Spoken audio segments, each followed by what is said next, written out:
Okay, to honor everyone's time, I'm going to go ahead and start. I know that some people will be coming and you can see my screen. Great. Thank you so much. So welcome everybody from grade one teachers. I appreciate you coming out on a sort of a school day here. And those of you who joined me in the summer symposium, welcome back.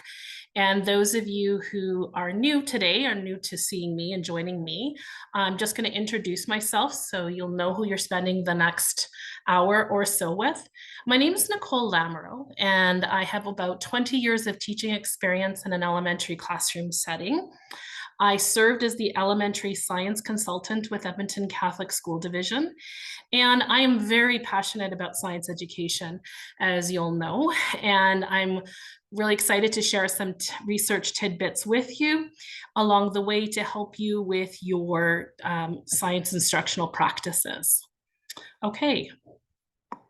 So to begin with, I'm going to do a land acknowledgement. In the spirit of reconciliation, we want to acknowledge that this gathering is taking place on traditional lands across the province of Alberta, home to many diverse First Nations, Métis, and Inuit peoples. We acknowledge that this land is a traditional meeting ground, giving voice to its original peoples and the story of creation of this country in a way that history has forgotten. Okay, so the agenda for this session is I'm going to be providing an overview of the science teaching practices, and then we're going to go through the curricular expectations that are connected to this particular resource that I have developed, and connecting that to the science background. So you are basically what's happening today is I have created a resource where I have shared merged the matter cusp, the second cusp in particular, with the science methods. So this is kind of in the time frame that we have and the limitation of time. It's kind of like you sort of seeing how this new approach or this approach can be done with the new curriculum. So we're going to walk through the resource so you get a feel for it and an understanding.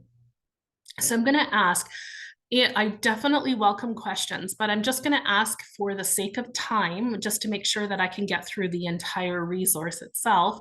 If you can grab a pen and paper and jot down some questions that come to you, and at the end, I'm willing to stay as long as needed to answer any questions or burning questions that you have, because if you have a question, I'm sure someone else is going to as well. So then we'll go through.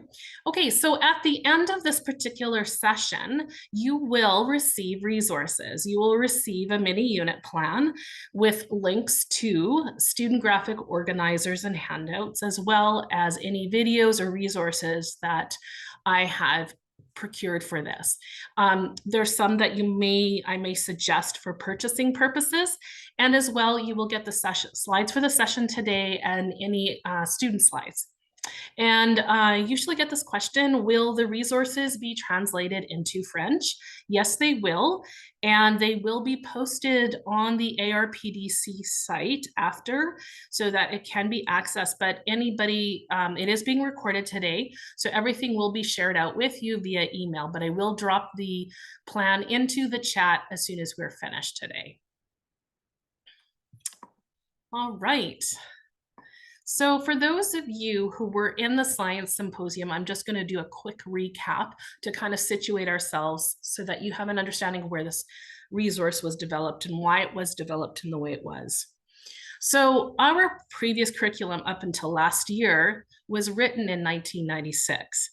And a lot has changed since 1996, not just the fact that Beyonce was in Destiny's Child, but in learning and teaching as well. So for example, just briefly, how students learn in the early 2000s from cognitive and developmental psychology impacted the way we teach and learn, and the students learn, as well as PISA's definition of the scientific literacy and the competencies in those areas. But something I want to highlight is the research around the science of reading, which, as you being in grade one and teaching phonemic awareness and phonics are aware, that the research is showing a strong connection of background knowledge with reading comprehension. And science and social studies is a way of developing students' background knowledge about the way the world works.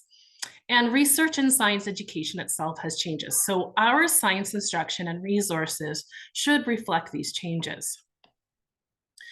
And also that science is a way of thinking much more than it is a body of knowledge. Although our students are building an understanding of knowledge, the science methods are a thinking process. So we're going to be using that to make our program a little bit more robust. So the key ideas I want you to walk away with today as I go through this resource is that you start with using the learning outcomes and CUSPs to identify the key concepts or the science ideas when you are connecting the organizing idea, such as matter, with the scientific methods.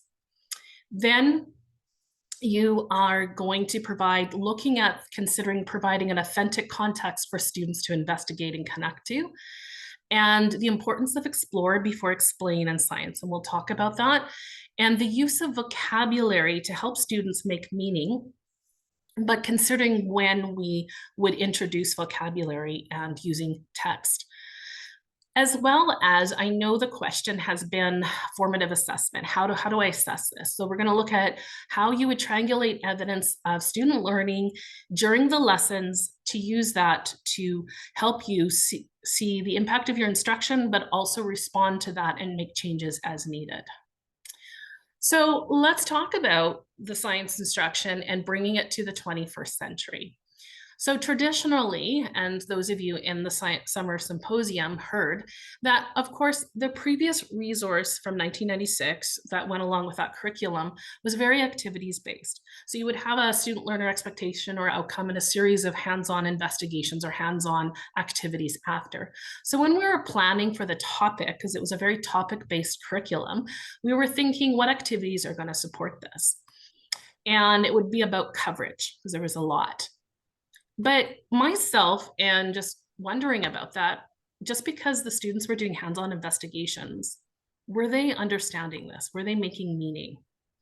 So in the research in science education, which I'll touch on briefly, it's about, they call it sense making, but I'm sure you've heard of making meaning through phenomena-based learning. So basically where you start planning is around the concepts or the science ideas. And those of you who've worked with and attended Chris and Ted's sessions where they pull apart the concepts, this is very helpful, but I will connect that in this session as well. So you want to think about an authentic science investigation and connecting that to some of those big rock or big ideas in the science. And you want to think about it starting with investigating things that students are familiar with. And you'll see example of that today in what the resource. And you want to think of coherence. So it used to be very disconnected, but we want to think about making meaning as almost like a journey from the student's perspective. So when this looks at how we teach or deliver in our classroom, traditionally, sometimes it would be, we would think, okay, I'm going to introduce by using a video, or I'm going to, or read to them or introduce the vocabulary first and then get them to go off and try and experiment. And I did that too early in my career. But what's coming out, and especially with students who maybe are English language learners, is that don't have a connection to that vocabulary. It's very contextualized from their learning experience. It's kind of like a foreign language, if you want to think of it that way, and just starting to learn the terms without attaching meaning to it. So allowing students to explore first and make sense of a phenomena and problem solve through investigation and then explain reaches all learners in your classroom. And we'll talk about that.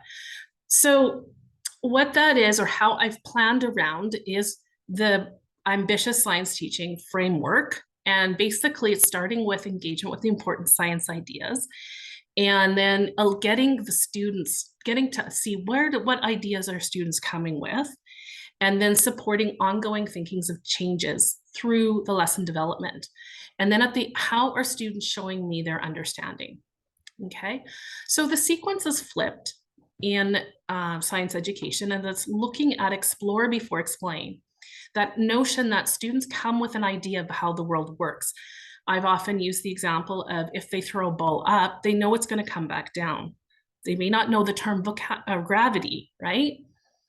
Okay, so this busy screen here, it's a journey. And when we're planning, we're starting off with some kind of observable event, a question, that authentic question they're going to answer. And if you want to think of it as project-based learning, very similar, but a little bit different because it's an investigation-based.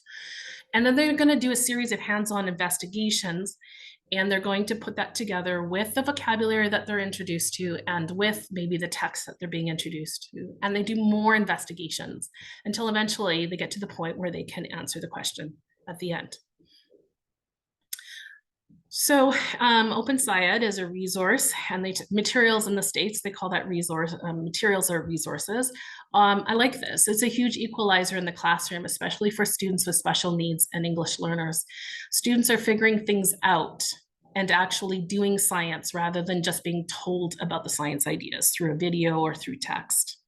Science is investigations.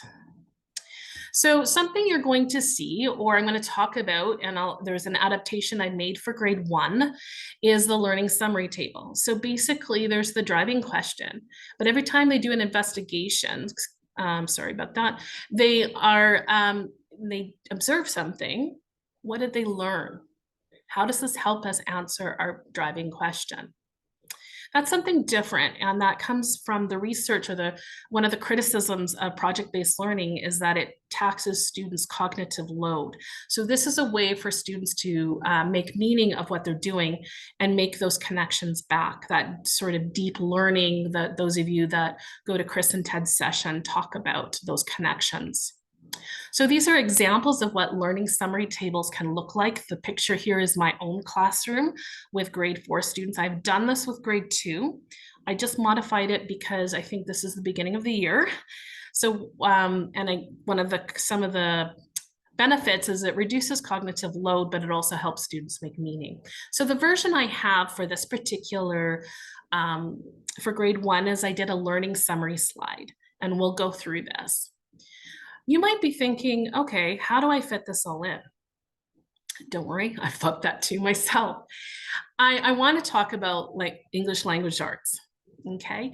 Because it's more than just reading and writing. It's about communicating and understanding ideas, viewing and representing ideas, listening and speaking about ideas, reading and writing about ideas. So what I did was I looked at the science practices about vocabulary, and you're going to hear me talk a lot about that, and the different practices, as well as talking in the classroom and viewing and reading text at certain points in the learning journey. And I connected that to the English language arts organizing ideas. So for example, you have vocabulary organizing idea, which goes up, of course, with the vocabulary, oral language, and how impactful that is on student achievement. This has over a year's worth of impact on student achievement. So there's a lot of discussion and think pair shares I use, as well as viewing and reading text. So what I'm suggesting here is, what I'm seeing here is that definitely you have 400 minutes, right? But when I taught, in order for me to fit it in, I knew that I was using some of these outcomes or cusps now that we refer to from language arts. So I use some minutes from language arts. You definitely need your dedicated phonemic awareness, phonics, and fluency and all of that. But taking 10 or 15 minutes to add to your science makes it a little bit more robust. Okay, so the mini unit that you'll receive is quite comprehensive, but I have a pair of shoes here as an analogy, that everybody has different background or comfort level with science. So some people, especially with the new curriculum, are going to want more help. So there's a lot of sort of lesson plans written out. But some of you might feel more comfortable and be able to modify and adapt. And that's exactly what you can and do with this resource. So if you want to try it on like a shoe, if it fits a little too tight, you might have to let out the laces. So you need to modify and adapt as you need to for your context in your classroom. So the resources that are developed through ARPDC, Alberta Regional Professional Consortium, are under Creative Commons license. So I'll explain to you what that means. Basically, it's attribution, non-commercial, share alike. Okay. You are free to copy and redistribute this material through any medium or format. You are free to remix, transform, modify, adapt as needed. So what it means is that you give appropriate credit if you're sharing. So just basically leave the logo on, and it's non-commercial. So don't sell it on Teachers Pay Teachers, not that you would. And you can share alike. So you can remix and transform or build upon this resource, but it should be under the same licensing. Okay, so what you're going to receive is curricular connections, which we'll walk through. That's what you're going to see on the doc. This is the document. And then, of course, I always do the end in mind. So this is the performance task that the students will have, which a single point rubric was developed with our assessment consultant. And then the materials that are required for the groups or partner work, I broke it up that way for whole class, the learning summary slide I just mentioned, and then the graphic organizers for handouts for students. Again, you're free to modify and adapt. Any of the links to documents or Google Doc, I've done a forced copy. So then that way it becomes your own and you can modify and adapt as needed. The lesson template looks like this. So the lesson development looks like the estimated time frame, the learning goal and procedures are in there, as well as in the next column is sort of an inclusive approach. How will all learners be reached? You will see I'm primarily focused on vocabulary and sentence stems. So I pull out the vocabulary connected to the lesson. I do have some instructional strategies, as you can see here. If you're not familiar with Think, Pair, Share, it's linked so that I don't have time today to go through it, but then you can on your own. I've also created a formative assessment column, and on the top you see a blue link. That is going to be to a template that you can use for a checklist. I have what I call assessment look-fors. They are based on the CUSPs, specifically the skills and procedures, because that's what students demonstrate. So those could be questions, as you can see here, as well as the resources required for each lesson with links to the document that are a forced copy, as I mentioned. Okay, I'm just for those who may have been just joining us, I will be taking question and answers at the end, but for the sake of time, I'm not able to do so at this moment. Okay, you will receive graphic organizers that are linked, as you saw, so that are created, and you are free to modify and adapt as needed. Okay, so I'm going to walk through the planning process with you now and talk to you about how I went about planning this particular unit so that you have an understanding, but also when you're going forward to kind of think of these processes. So as you can see, it's starting with planning the engagement with important science ideas. So that starts with our curriculum. That means looking at the learning outcomes and the cusps that are going to be developed to pull out the science concepts and ideas. So for this particular grade, for grade 1, I'm focusing on the second cusp. The first cusp I have classified as prior learning that is required before going through this.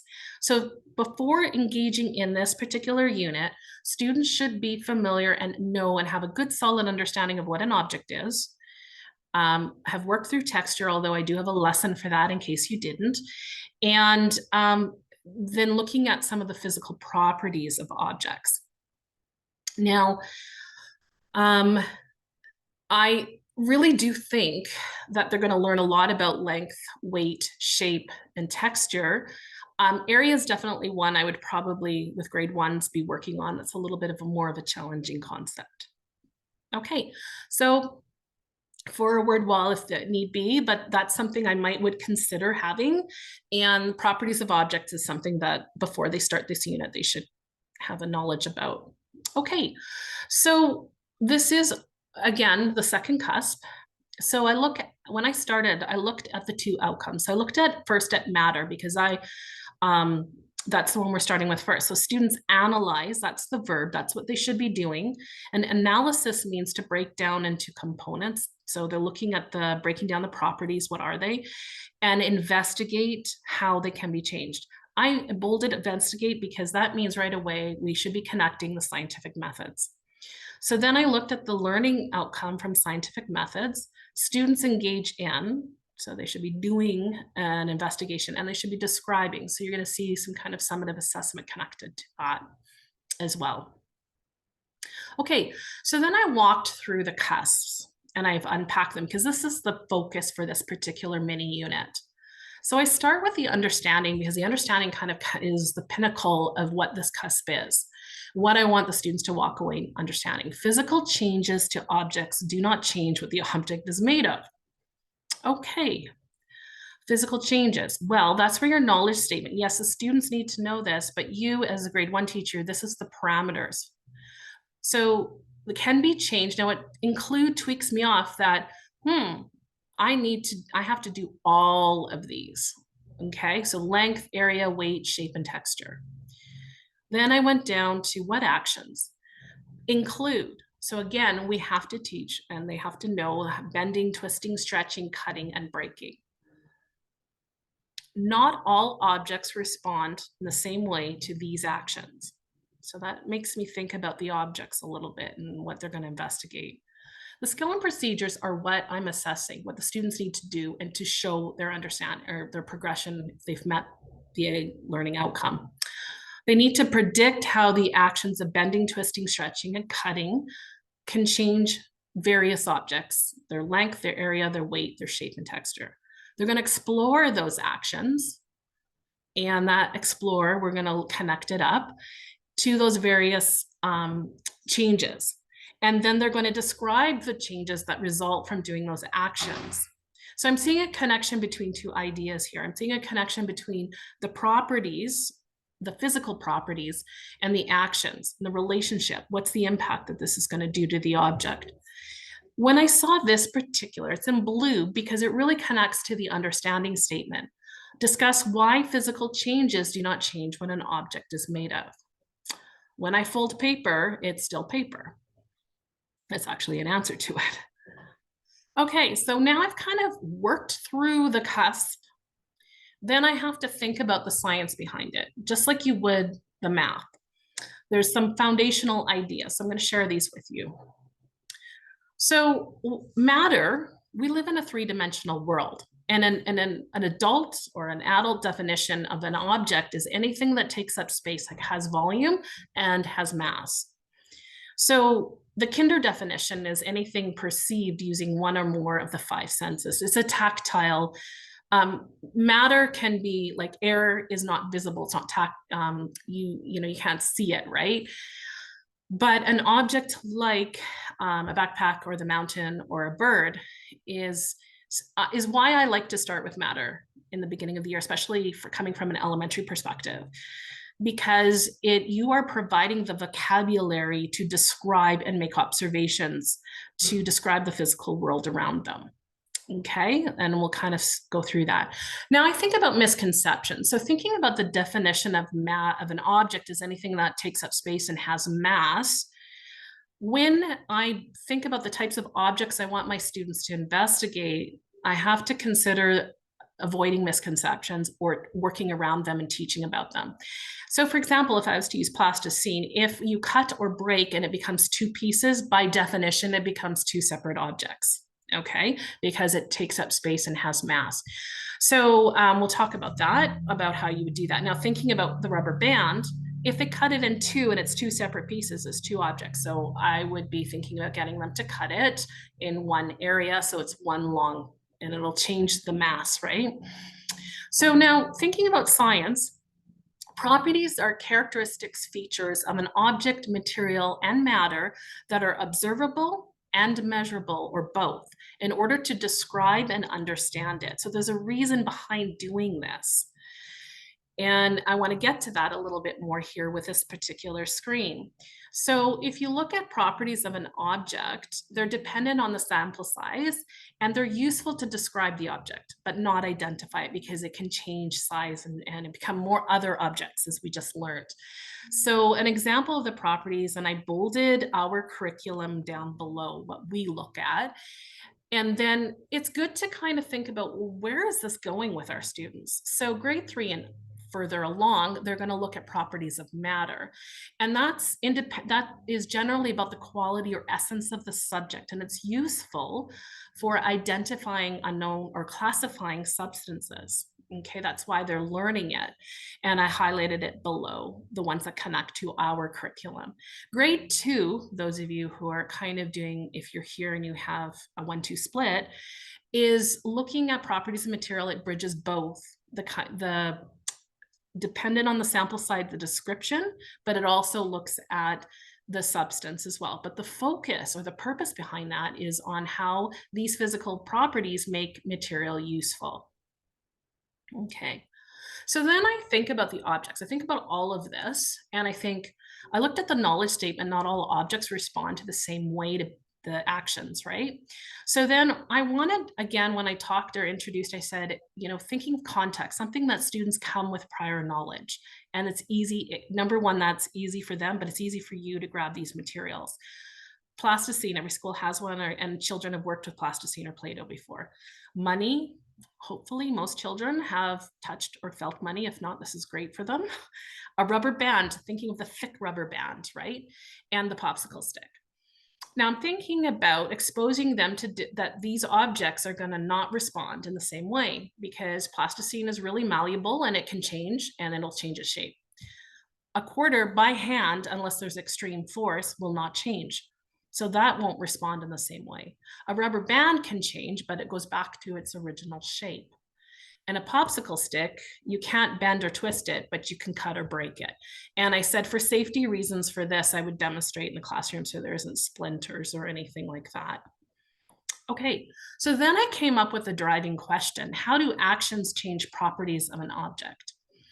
And I'll talk about when I would introduce this question, because students should be answering these questions because that's what they're investigating. And we'll talk about how and when that I would do that.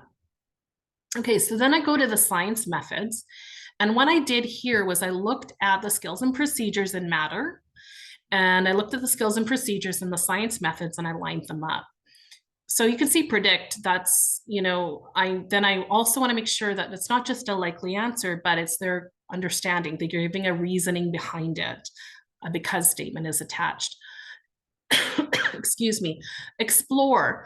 So that is where they're going to be investigating and making observations. I put down recording those as well, because it'll probably be some talking and they'll be recording. Now they're going to describe these physical changes, which I'll talk about. And that goes through recording the observations, but also reflecting on the recorded data to make conclusions. That would be where it would be happening. Now, when they're measuring, I went to the grade 1 organizing idea measurement, and I looked really closely. And if you're doing this in October, and I consulted with, just double checked with our math consultant, you don't use numbers when you're measuring. So in here it says compare, I look at the skill and procedure, it says compare the length and area, we're not doing capacity, just length and area of two objects directly. So it's a direct comparison. So for example, the popsicle stick, right? So lining them up, the popsicle stick is shorter. Is it shorter, longer, or the same? And without the numbers, you're getting at some principles of equality without using numbers, so which is nice. So you don't have to worry about that piece of it. So the materials are needed are listed, but they're also in the plan that I will be sharing with you. And then I sort of thought about it and I was like, yeah, they're going to be performing these actions quite a bit. So they're going to be comparing it to an original. So you should have 2 trays for groups or partners, whatever you decide, of these objects that they will be investigating over time. Okay, so you want to keep the end in mind. And I knew about the objects, but I was thinking I want to do a performance task. So we're gonna go over the performance task. This rubric, single point rubric, was developed with our assessment consultant, Kim Wataska, and I'll kind of walk through it towards when I get to that point. As I was developing the lessons, I'm thinking about formative assessment.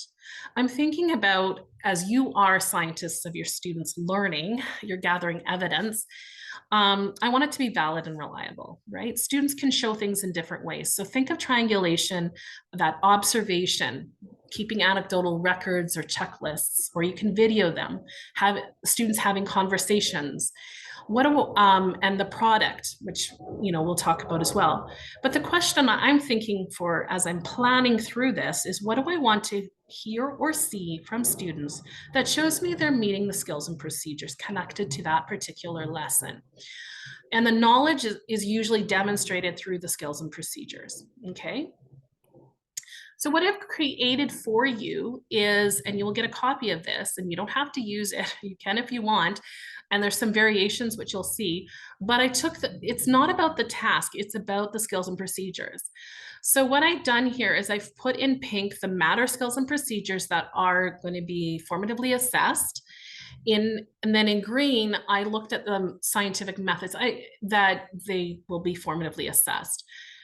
Predict is in matter, so I didn't put it in green. I think that's going to cover it there. And then we'll look at the summative task as well. So now I'm going to highlight some instructional strategies that I was considering as I was developing the lessons for this. About students drawing to make meaning or writing, thinking pair shares, because I want all students engaged. Just because I ask a question and only some hands go up, how do I know all students are engaged and thinking and processing? That if learning is a consequence of thinking. If students are thinking, they're learning.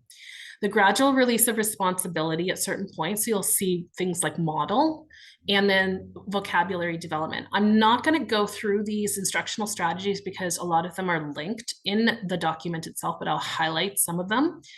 So think, pair, share. So you can go back to this slide. There's some different ways of going about. If you don't know about think, pair, share, I did link that, but giving students time to think, to talk to someone else or their neighbor, and then to have a class discussion. Okay, especially if you're met with silence, this is a great way to get the conversation going. The gradual release of responsibility, I usually model through thinking, a think aloud. I think, we think together, you think with your partner through talking or through writing, and you think alone. And you go back and forth, and I don't always I don't do it in this order. Sometimes I make it guided interactive because I'm thinking I want my students engaged. I do think, pair, shares on there. And having science word walls, because vocabulary can be so limiting in science for students. So thinking of these are just different ways you can have vocabulary word walls in your room. Some vocabulary strategies. This one is called the Freire model. If you haven't used it, this explains it. And then these are examples of them from a kindergarten classroom in science. Okay. And then Marzano's 6 steps of the vocabulary development. You can look at that. So if you want to use a glossary, but they should be putting it in their own words. A collection of water vapor that can make precipitation. I want to make sure that students know what vapor means and precipitation. So that's in a different grade, but that's an example. If I'm going to do this, it should be in student-friendly language. Okay, so now I'm going to walk you through the lesson itself. Okay. So I was talking about providing a context and accessing their prior knowledge, that students come with these ideas. And I'm not going to start introducing terms and whatnot. So I'm going to just present, so you can do a teacher demo. So you can use an empty can of pop. How is the can the same and different after I've bent it? They're not going to know everything, but that's okay. They talk to their partner, they share, they discuss with you. You can record it on an anchor chart. You're going around, you're listening, and you're asking questions. You give them a handout. This is linked. You're going to get something like this. This is from a grade 1 classroom, although it was more towards the end of the year. And you can see that the teacher has scribed. Over here, you see it's the same because it was just squished. So they have a little bit, you can tell the student has a bit of understanding that you can change objects and they stay the same. This student said, I think it is a can. I think it is a can that is not a can anymore. When going around, I would have stopped and asked the student what they mean, what makes you say that, and kind of get some ideas from them a little bit more. Okay, and now from that gives me some springboard ideas, and we can connect back to the can as well. So this lesson, if you haven't introduced texture, because that comes in kindergarten, this lesson is put in. If you've already taught texture and your students know about texture, then you don't have to do this lesson. It's just basically introducing to students that aren't familiar. So these are some books that you can get off Amazon. And then this is a Sesame Street video about texture. There's a lot of books about texture. This one I liked because it was connected to science. And I'm not playing the video. And then what I would do is use the words from the video or the book to co-construct an anchor chart together. Okay, so again, that co-constructing with students engages them. So I would give, the definition. Texture is something that feels. It's a sense of touch. And then we would use the terms, as you can see here, and the teacher had them go around and find things in the classroom that would be soft or smooth or rough, or they would go home and add to it. They could go through magazines and add some pictures to it. So it's something that I would have put up on so that the students can refer back to.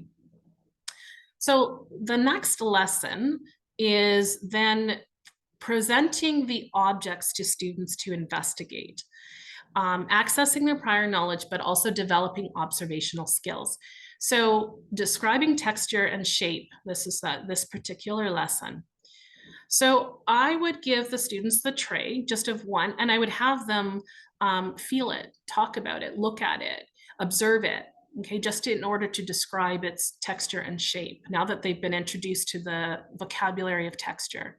So on the board, I would have something like, and you can show a picture. That's, the plasticine. The plasticine's texture is, and give them some words to choose from. I'm going to stress that they use terms like texture. We've introduced it, really getting them to practice it and using the vocabulary. This is where you would go around and reinforce that and listen and take your anecdotal notes and provide feedback as needed. Then for them to look at and observe the shape of the original object, I would do kind of like an I Spy game. This is a very short because there's only 4 objects. So I see something that's yellow. It's if they know rectangle, sure. If they say it doesn't have to be specific shapes, but I'm going to use that. It's yellow, it's a rectangle, it's smooth and soft. What am I thinking of? Oh, you're thinking of the plasticine. Really simple, easy by partner kind of discussion. And then you can see what skills and procedures down here that I've linked it to. And I did link the English language arts, but they're making observations using various senses. I would then talk to them and get from them, what are these, like the name of the objects, again, and I would probably make a chart with a picture. What are they made of? I would start with an object that I think that they know, and they could tell me the popsicle stick is made of wood. The quarter, they probably know as well. Some students may know that it's made of metal, so I put that down. And then plasticine is made of plasticine. And then the rubber band is rubber, okay? So then you could make a chart or use a slide, whatever works for you, of what the object is, what it's made of, what the texture is, and the shape. So that's the original sort of exploration and investigation of the particular objects they will be investigating. And I would have it up for reference for them to compare back to. Now, the driving question, if you remember, was about how actions change the properties of an object. They're going to know properties of an object. That was that prior learning. Now I'm going to introduce actions.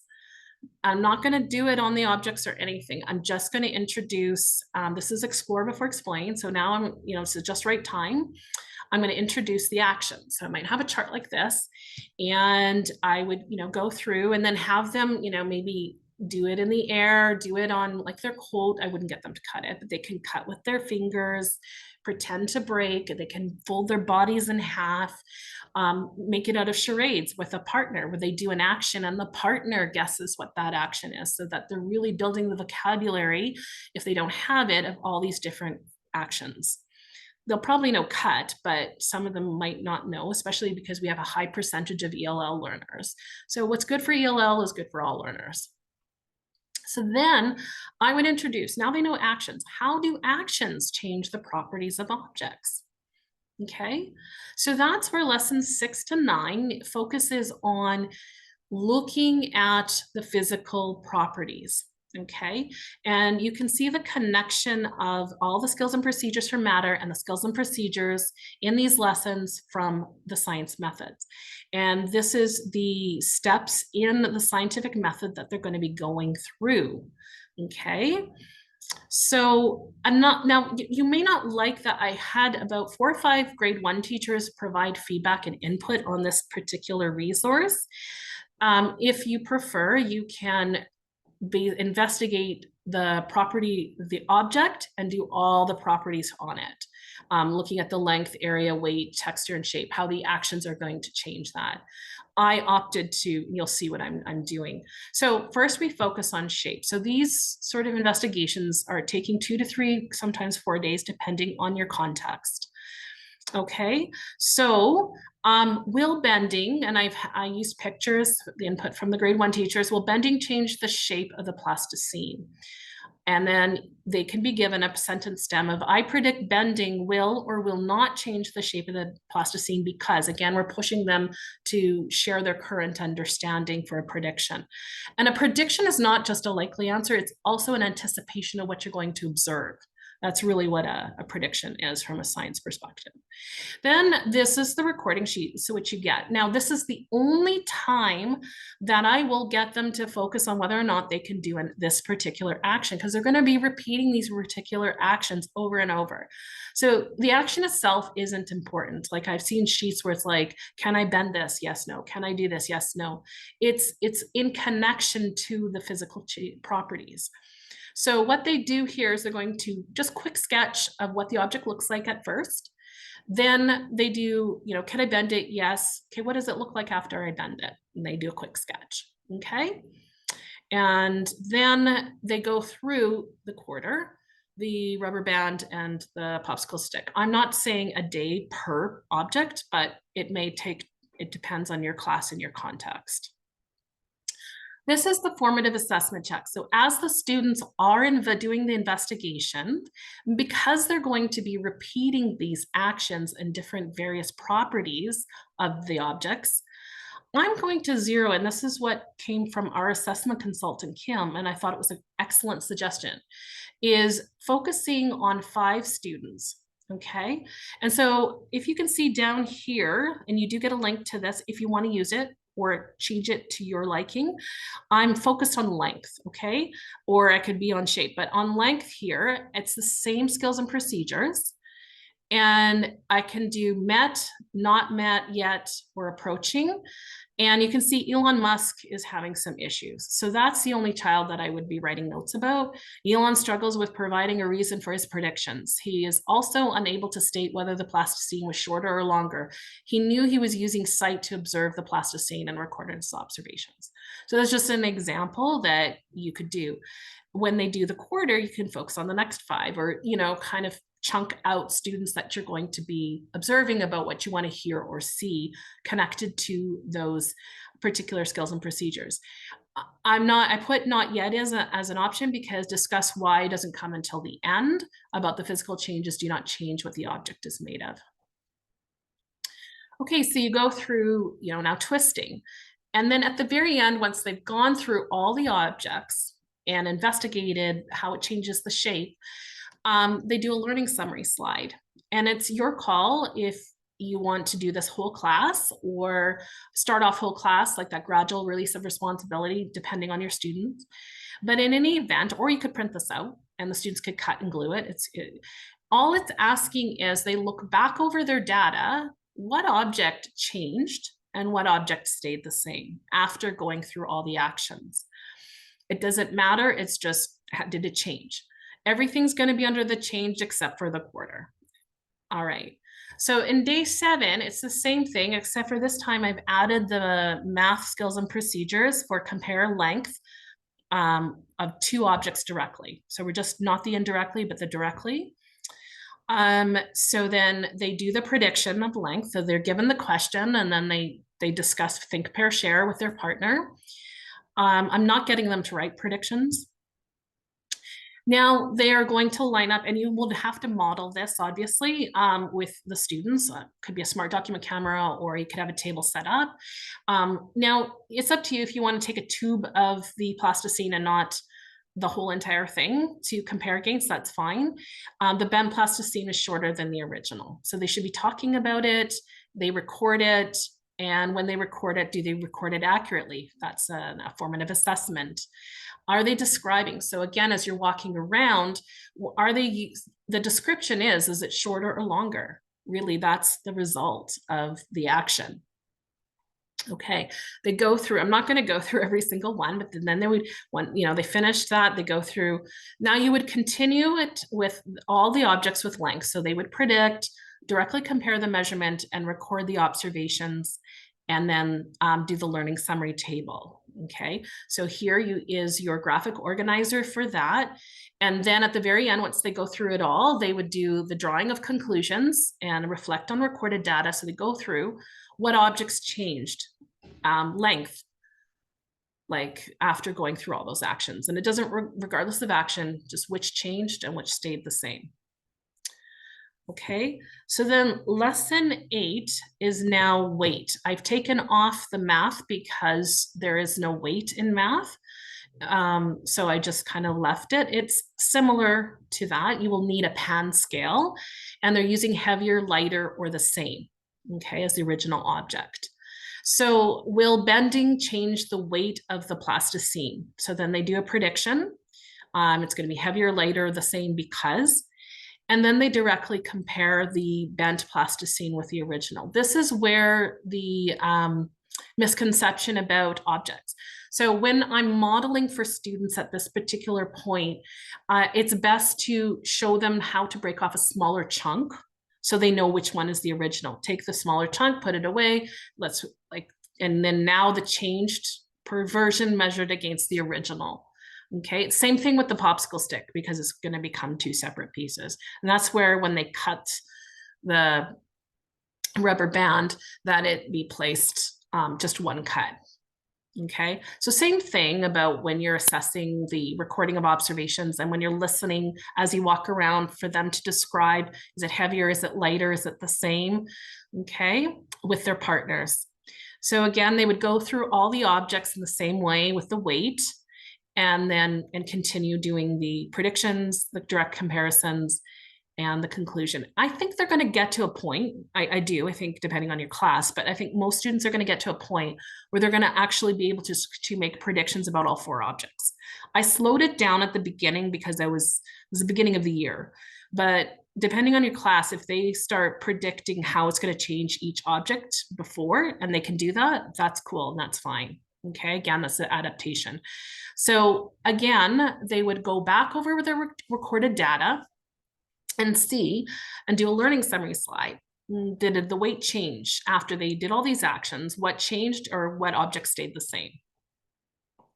Again, this is going to be now for area. So you can kind of see now if area comes back in with the math skills and procedures, and then they go through the prediction. Now, for how I would do this is I would either have them trace on a piece of paper the original, or on a sheet protector with a kind of a whiteboard marker, and then either lay the object on top, which I showed here, or you lay the sheet protector over top to compare the area, surface area of the objects. So the bent plasticine covers less area than the original plasticine. Okay. So they would continue doing that with all the other objects and recording that. And I've just jumped to the summary slide here of doing the conclusions of what changes and stays the same. Okay. So I gave you a cheat sheet, answer key in case you needed it, for the objects of what's going to change, what's going to stay the same, because in the end, the students do have a summary slide on what it's made of. And if you look, every single object of what it's made of stays the same. So they draw that conclusion. I don't need to tell them, they can draw that conclusion. Okay, so we need to get back from students their explanation, but we also need to introduce a little bit more to students. And this is where we've done a lot of investigating, explore, and then we'll talk about the explain phase. So I'm going to get the students to look over the summary slides. What stayed the same for every object? We just spoke about that. And drag your answer or cut and paste their answer, which is what it's made of. I tried to put symbols in. If you think of something a little bit better, by all means, you have a copy of this on your own, so you can definitely do that. Okay, so that can be used as a piece of assessment as well. Now I would introduce and talk about physical changes. So I have here a video from BrainPop that talks about two parts. It talks about physical and chemical changes. So I said play until 2 minutes and 17 seconds. And then this book, we don't talk about matter in grade 1. However, if you want to talk about, what we do to like an object like paper, it kind of talks about that. If we tear, fold, or crumple paper, we change its shape, but it's still paper. So this is for free on Epic, or if you want to order the book, you can get it on Amazon as well. And I just want to skip over that. But just because you show a video doesn't always mean that the students are understanding it. So this is where I always, and I've done this with grade 1 students before, is a thinking routine called Connect Extend Challenge. So you can create an anchor chart or use a slide, whatever your comfort level is. So before they watch the video or read the book, I would say to them, we've done a lot of investigating on how actions change the properties of objects, the length, the area, the shape in different ways. What do we know? And so I'd get them to, and then record that down in a certain color. And I would play the video, stop it at a certain point. This is what I do with grade 1. And I'd say, is this something we know already, or is this new information? And if they said, oh, we know this, I would put a check mark. If they said, this is new information, then it goes under extend. And then I would write down, the what it's made of stays the same. I don't know what they know, that depends on your class. Now, students should be asking questions, and they really haven't been with this particular investigation. So where I've included it here, and all thinking routines have questions, and it's really good because it'll give you insight into what idea students are wrestling with. So if you don't get questions from students, do a think, pair, share. They can brainstorm, you can record it and put their name. They love seeing their name on that. So on the anchor chart, okay. Then once I've done that and I've introduced some of the vocabulary, when any of you have been with Chris and Ted, they talk about transfer of learning. And that's basically applying it in a new context. And I actually found something that connects to the computer science skills and procedures. So this is where the students will have a new folding, which is bending anyways, and the object is paper. So we get a new object. So what I found was a video on a 3-step origami tulips. You can also connect art to this as well. I'm a big believer in killing 5 birds with 1 stone when it comes to teaching and streamlining your outcomes, because we have limited time. So in your skills and procedures for computer science, it says follow instructions with 2 or 3 steps given in different forms. So the forms are, like obviously this is video. However, what I would do here is, I think at this particular point, but your students best, I would say to them, and again, these are 2 objects, even though it's 1 flower, because they're 2 separate pieces of paper, I would get them to focus on the flower part, not the stem, to sort of look at it that way. I would say, okay, let's look at the flower part. I want you to predict what physical property is going to change, what changes. Like they can look at the original paper and what changes. Is it the length, the shape, the area? What makes you say that? Having a discussion with their partner, coming up with a list, recording that list, and then they go through and make the paper origami. And after, they can compare against the list. And then the question is, because they're going to have this question with their performance task. So let's give it to them beforehand. Why is what the tulip is made of still the same? So the tulip is made of paper. We don't talk about materials, although you probably could if you wanted to. Then they would have a discussion, okay? And I'm going to go on to the next slide because you can watch that later. So now we are at the evaluative or the summative assessment stage. Now, again, as we're going through and you're formatively assessing and you feel like your students need a little bit more time, by all means, you can use other objects as well to go and work through certain areas that they might be struggling with. However, if everything's going fine. They're ready for a summative performance task. And again, that's where the transfer of learning. So the deep part is the connection of how the actions are changing the physical property. So you're connecting those two ideas or concepts together. The summative task here is that the students are going to be given 4 to 5 unfamiliar objects. And I suggested, some kind of plastic block, something again that they've probably had some familiarity with in the classroom. So styrofoam is like the popsicle stick. It won't bend or twist, but it will break and you can cut it. Of course, the plastic is like the quarter, the Twizzler, or you can use a pipe cleaner, whatever works for you. And then I just thought of aluminum foil because they've already worked with paper with the origami. So the aluminum foil is just like the plasticine. It'll change shape after it's been done. So the single point rubric that you're looking for is, and it's connected to the knowledge and skill and procedure. Not all objects respond in the same way to bending, twisting, stretching, and describe the physical changes that result from various actions. So they're going to be given how do objects respond differently to the same action. They choose, so the criteria is broken down into 3 parts, because they're analyzing this, right? So they're going to compare in their heads, obviously, they're going to choose 2 different objects and they're going to complete the same action on each object. So I put example, they're going to try and bend the Lego and the Twizzler, okay? So they've kind of looked at the 2 objects, considered that, and they expressed how these similar actions had different results. So for example, it says underneath, I cannot bend the Lego, but I can bend the Twizzler. Okay, then that's their criteria, and you've got your grow or glow, right? And then the second question is, why might properties of the objects change, but the material stays the same? So they were thinking about that with the paper origami discussion. So they would demonstrate and explain why the properties of an object change and material stay the same. So they'll pick up like I put paper, but you could, the aluminum foil. And I can fold this, but it's still made of, okay, if they don't know what aluminum foil is made of, it's tin foil, right? Like it's still made of tin, it's still the same material. Or I can bend the Twizzler and it's still licorice, right? Now for the scientific methods, I put in here a summative assessment task describes the steps of an investigation.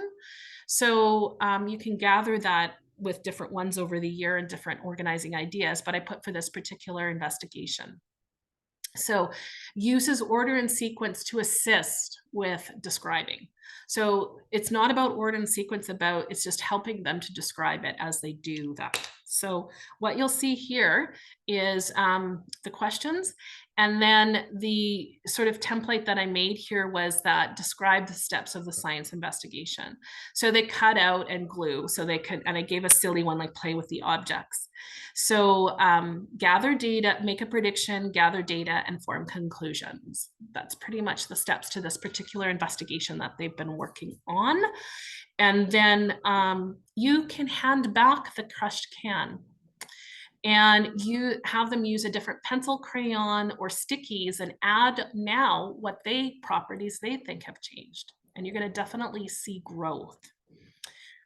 You can co-construct, okay, what things should we consider when we're looking at our pop can now? Well, we know about texture. They can tell you shape, length, weight, area, what it's made of. Okay. And then I would probably start the kids co-construct, get them working on this. And then I would pull the students for an interview to do, or they can record themselves. It depends on where you feel, of the comfort level you feel or your students feel with technology. But that's probably how I would assess some of this piece of it, and then pull some of the kids to work with that as they're working on this piece once they get started. Okay. Now, when I look here, they put it in order, but they should be saying, well, we made predictions about how the actions like bending and twisting, what we thought was going to happen. Then we observed and we recorded that, or we wrote it down. And then we looked at the slides and talked about the changes and what stayed the same. So that's the description of the investigation. But this is a springboard to help them with the visual and the terms. So predictions, they should know what a prediction is. They're supposed to know that vocabulary should be used as along the way. We're going to make a prediction. We're gathering data. So, you guys are making observations. So really kind of use that language throughout so it's familiar to them when they come to the summative assessment task. Okay. So in science education, they talk a lot about how, and this is an equity issue, that students' drawings, their representations of their understanding, like the viewing and representing of their ideas in science, are going to get more sophisticated over time. You'll definitely see the crush can be a lot, you're going to see lots of growth. So it's just talking about how we look at learning a little bit different, not that we're expecting the right answer right away, but that they have an opportunity to revise their thinking and process and do a lot of talking and writing in the science class as well. So that's that integration of language arts. And so this is just something to consider when you're planning for a unit, what your lessons, look less like this, more like this, kind of that shift in thinking, that they're coherent, that they're building on ideas. And then this, as well as the science vocabulary, is not a one-off or at the beginning. It's more introduced as they're learning. The same thing with the writing and drawing is to try and figure things out, just kind of like with the pop can idea, but it also gives you some access to what they know already. So the key ideas today that we went through was planning for a unit using this new curriculum is starting with your learning outcomes, what it is that the students are really doing, and unpacking the cusps as I went through, and thinking about the science discipline a little bit too. And then I know that that's, depends on your comfort level, but also looking at things, providing authentic context. What are students familiar with? What might become, it's always thinking about the student's lens, right? What are things that they're familiar with? And then thinking about, when you're planning these lessons, explore before explain. So you kind of see where I was going with that. And the use of talk and vocabulary development to help students make meaning, but at the right opportunity and time. And then that consideration of triangulation of evidence. What do I want to hear or see from students that shows a demonstration of the skills and procedures? It's not about the task, it's about the skills and procedures the task allow the students to do. Okay, so I just want to highlight that all resources for the new curriculum can be found and developed through any regional learning consortium across Alberta, is on www.arpdc.ca, and you go to new curriculum, and there's every subject that's new so far that's been implemented from K to 3. And science, you can click on science to see other videos or other professional development as we have seen today. Okay, I want to thank you so much. I'm going to open up the chat and the microphone for question and answers that you might have. But for those of you who have taken the time to come today, I just want to thank you. I know what it's like to go to an after school session. And so I just want to thank you. And so I wish I could buy you all books and give you all tons of resources, because I think you need that, because I know that for science is not much out there. But I'm going to have a little raffle. I have a secret number between 1 to 100. And you can put it in the chat, and whoever's closest, I will send this out to you and mail it out to you. So I'm going to stop recording here, and please feel free to, I'm going to look in the chat. Oh, I got lots of numbers. Okay. Well, I will share my screen. I'm going to stop recording. Okay.